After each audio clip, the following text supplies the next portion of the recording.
story about the 1900 Democratic National Convention in Kansas City. Upon hearing of the band's unanimous vote to travel, the game of bluff between the Boston and Montana which the Boston and Montana had been playing with the band members came to a sudden halt. Treloar was right in noting some 15 years before that the band would make respectable men out of their employees, and for the B&M to lose these, their best workers, would be a disaster. Instead, the band was congratulated by the managers for their courage and determination and were given the blessings of the company for their trip. They did, however, make at least one enemy on their way home from the convention. The band traveled to and from Kansas City via the Union Pacific. And on their way home, they were delighted to make note of a 6-hour layover in Omaha, which was the hub of the UP, because it also happened to be the home of the newly elected Democratic presidential candidate, William Jennings Bryan. Bryan had not actually attended the convention, so the band members decided that this would be the best opportunity to pay their respects to the great orator.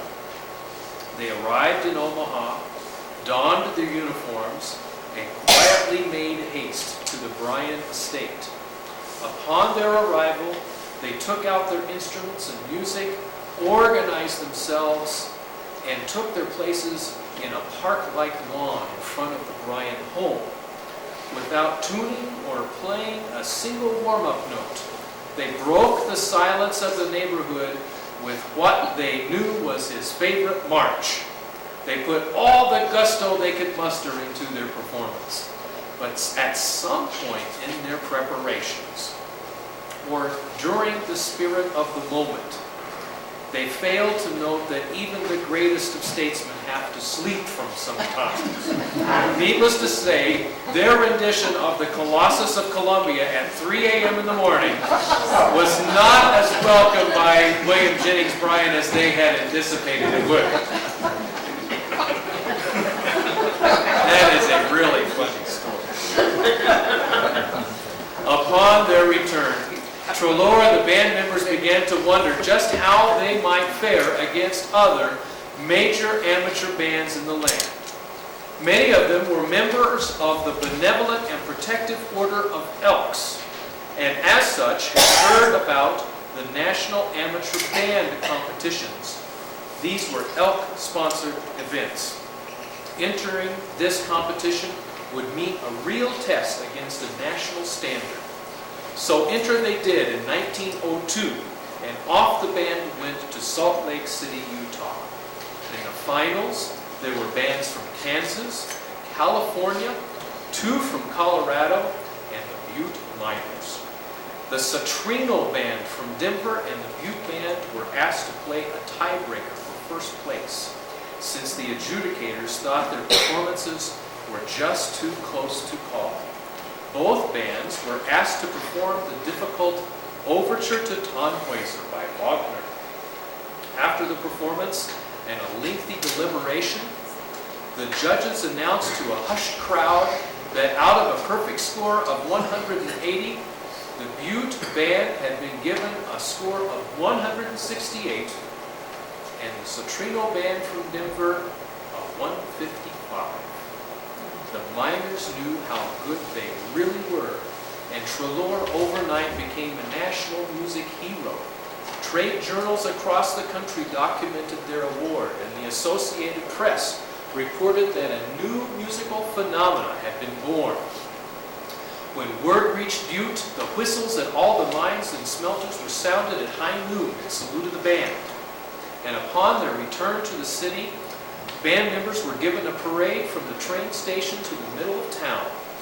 Treloar's celebrity manifested itself in a series of newspaper interviews, and one which ran in the Anaconda Standard added to the mystique of the band's award. Treloar stated that during each round of the competition, they had received by far the greatest ovation. When we arrived in Salt Lake City, we did not think for a moment that we would be able to compete with at least 4 of the bands. He continued by saying it was positively known that by those in attendance that Citrino's band from Denver was a professional organization, not amateur in any respect, and that they had gone so far as to import musicians from the East Coast, especially to compete in the contest. The band went on to perform during 2 other national competitions. In 1906, the event was held in Denver, but this time the band arrived with competitive experience under the belts. They decided the night before to play a few head games with their competitors. They marched through the middle of town, stopping to perform at all the popular watering holes. Word spread through Denver overnight that there was an incredibly large band in town from Butte.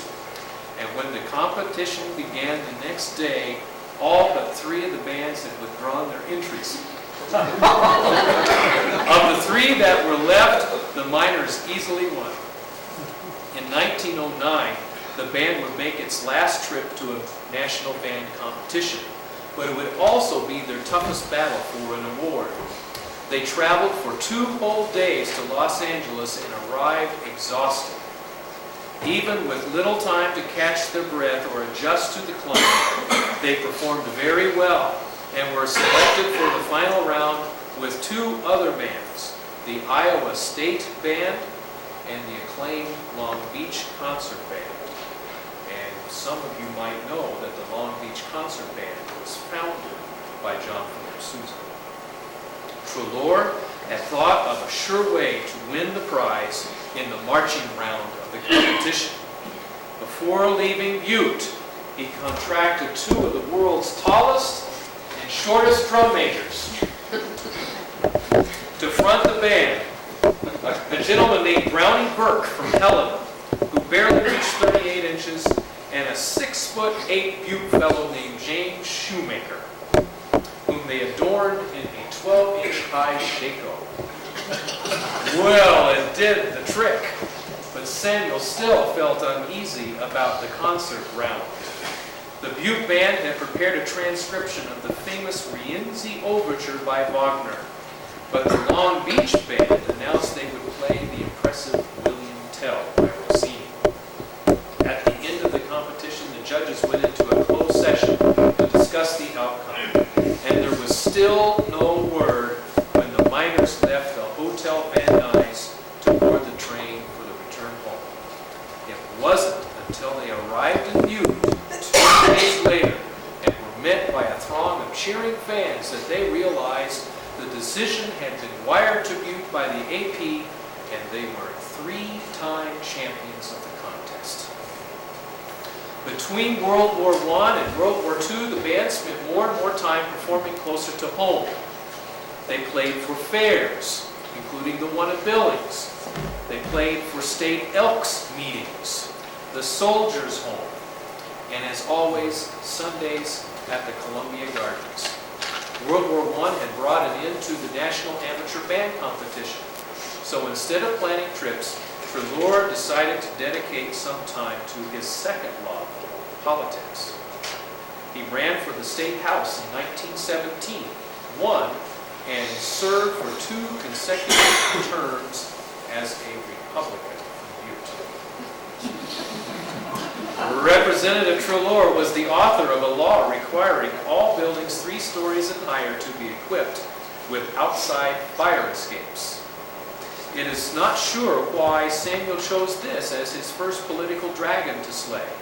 However, it is common knowledge that by this time Butte had been the scene of far too many a disastrous inferno.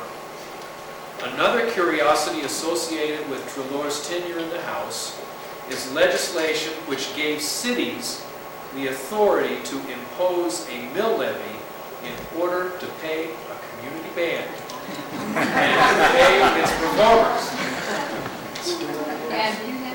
Funny how that works. Treloar was not the originator of this legislation, but one can only imagine the influence he had on its passing. Samuel, in his later life, lamented that Butte only took advantage of the law 2 or 3 times at best. He was an outspoken opponent of the Butte Commissioners, whom he felt did not spend enough money on parks, nor did they in his lifetime build him an outdoor gazebo for his own band to perform. After Treloar